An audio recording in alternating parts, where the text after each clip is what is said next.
Healthcare is a top issue for you. You recently aired an ad that touched on surprise medical billing.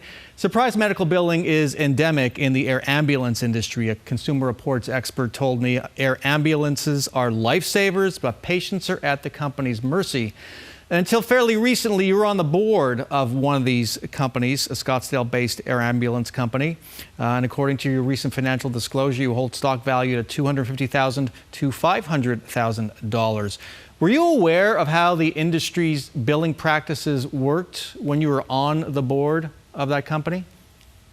So you got to understand the reason I was asked to be involved with the company is I'm somebody who has experienced this personally. When my wife Gabby was injured in 2011 after she had to be moved from the ICU in Tucson to Houston, Texas, this was a process that I went through personally.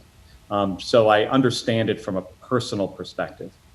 As a caregiver, as a spouse of somebody who was seriously injured in my case. But I also understand the aviation side of this. At NASA especially, I was involved in flight safety, and this company has a lot of airplanes. And there's procedures and operations and quality assurance issues. So I was there for my expertise in aviation, but also as somebody who was, experienced this personally.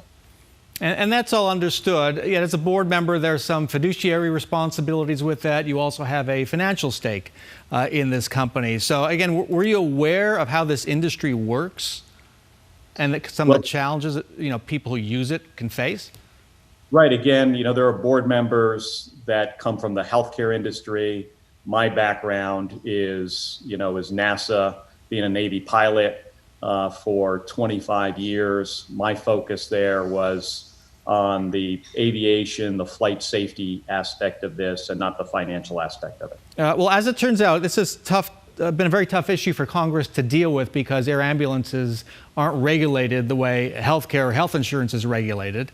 They fall under aviation law. So it's a significant issue for patients who get stuck with bills, huge bills in some cases. Can voters trust you to go to Washington and work on these air ambulance issues and try to rein in surprise medical billing in that industry? Well, I'm committed to ending surprise medical billing. That's and I've said it a number of times on the campaign trail and probably said it in interviews before. I don't know if I said it on the debate stage, but surprise medical billing is an issue and it needs to be fixed. We also, on healthcare in general, I think a public option to compete with private insurance. There's, healthcare exchanges that have only one private insurer. If we could provide a public option, create some more competition.